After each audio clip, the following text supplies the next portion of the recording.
Le PJD est sans doute un parti que nous aimons beaucoup, si tant est que l'ironie ait toute sa place dans un monde où la critique se fait parfois violente. Mais convenons que le PJD donne matière au spectacle, du moins à une distraction, une gymnastique politique et médiatique. Convenons que dans un monde qui s'ennuie, les sorties de route sont les bienvenues. Des sorties où M. Bounkiren ne manque pas, Dieu merci, de nous sortir de notre torpeur en se prêtant, pour le plaisir des yeux, au jeu politico-médiatique. Je le dis de bon cœur. Sur le bout de la langue, j'ai le mot agitateur que je me refuse d'employer, étant la connotation négative de ce dernier. Mais bon, le spectacle a ses limites, d'autant plus que la politique est chose sérieuse et que le parti qui en fait la pratique se doit se résoudre à des règles et convenances. Preuve en est que le parti acrobate, le PJD, a jonglé avec le mauvais élément, à savoir celui de la politique extérieure du Maroc, en la personne de son ministre. Lequel ministre, selon le parti, défendrait, semble-t-il, l'entité sioniste lors de rencontres africaines européennes, tandis que nos frères palestiniens sont sujets à des agressions criminelles. Et le parti de faire les frais de ce malheureux paragraphe, contré par un communiqué du cabinet royal où les mots dépassement irresponsable et approximation dangereuse sonnent, et à raison, on ne peut plus lourdement. Mais pourquoi à raison? D'abord, on note, convenez-en, dans ce passage, une certaine susceptibilité, un réflexe quasi épidermique, où l'on perçoit, malgré soi, une surenchère politicarde quand on lit défendre l'entité sioniste, alors que le PJD ne fait ici allusion, entre autres et au mieux, qu'à une rencontre entre M. Borreta et le commissaire européen à la politique de voisinage, où M. le ministre avait annoncé un accord tripartite entre le Maroc, l'Europe et Israël, dans un contexte tendu où M. Bounkiren n'est pas sans savoir le harcèlement constant que subit le Maroc de la part du Parlement européen. M. Bounkiren se connaît, à mon sens, assez en politique pour du moins supposer que cela puisse être une tacle, une remise en place du dit Parlement européen qui ne dispose aucunement du pouvoir exécutif, et que, partant de là, les relations entre l'Europe et le Maroc ne s'en trouvent, de par cet accord nouveau, nullement écornées. Et je pense, à mon humble avis, au vu du contexte et du point de vue politique, que c'est d'abord l'accord Maroc-Europe qui précède l'accord Maroc-Europe-Israël.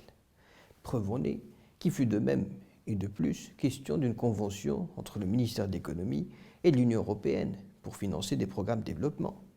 Et de plus, l'intention de l'Union européenne d'investir dans le fonds Mohamed VI pour l'investissement. Donc ne retenir qu'Israël, c'est voir Israël partout. Puis sous-entendre que le Maroc manquerait de fermeté quand il s'agit de dénoncer les exactions commises à l'encontre de nos frères palestiniens quand cela a lieu est tout ce qu'il y a de faux. Le Maroc n'a-t-il pas condamné les provocations du ministre de l'Intérieur israélien, illustrées par son déplacement à l'esplanade des mosquées en compagnie des forces de l'ordre?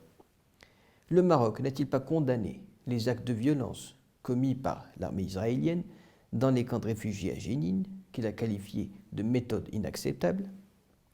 Suite à ce recadrage royal, où il est signifié que la politique extérieure relève des prérogatives de Sa Majesté, que Sa Majesté exerce, notez-le, conformément aux constances nationales, aux intérêts suprêmes de la patrie, à leur tête l'intégrité territoriale, ce passage est à lire et à comprendre à la lumière du communiqué du PJD, où allusion est faite, en guise de rappel, au parallèle présent dans le communiqué royal de décembre 2020 entre le Sahara marocain et la Palestine.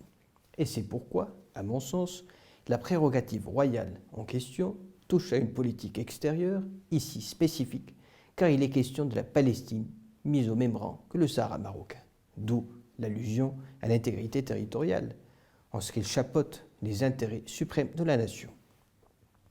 Je dis cela d'abord pour le PJD, qui, de bonne ou de mauvaise foi, sait-on jamais, ne semble pas avoir compris, vu sa réponse au communiqué royal, où il explique que ses critiques ne se portait que sur le ministre des Affaires étrangères, en sa qualité de membre du gouvernement.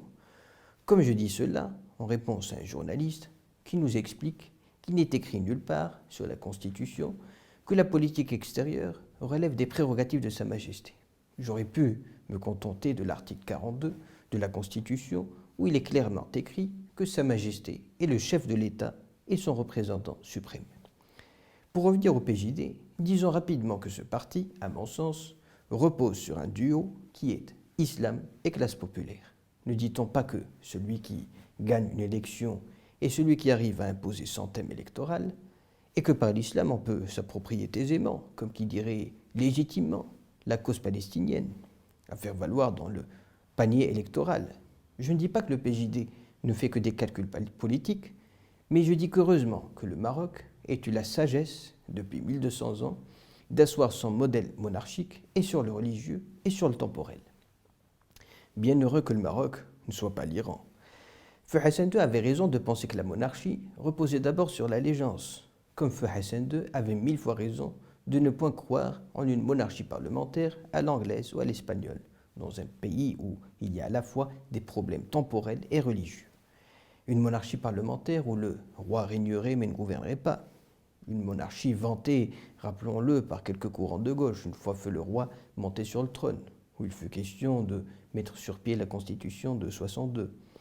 Une monarchie que le Maroc a su accommoder, ajuster à ce qui fait son essence, preuve en est que notre monarchie, en su d'être constitutionnelle, démocratique, notre monarchie est aussi parlementaire et par constitution.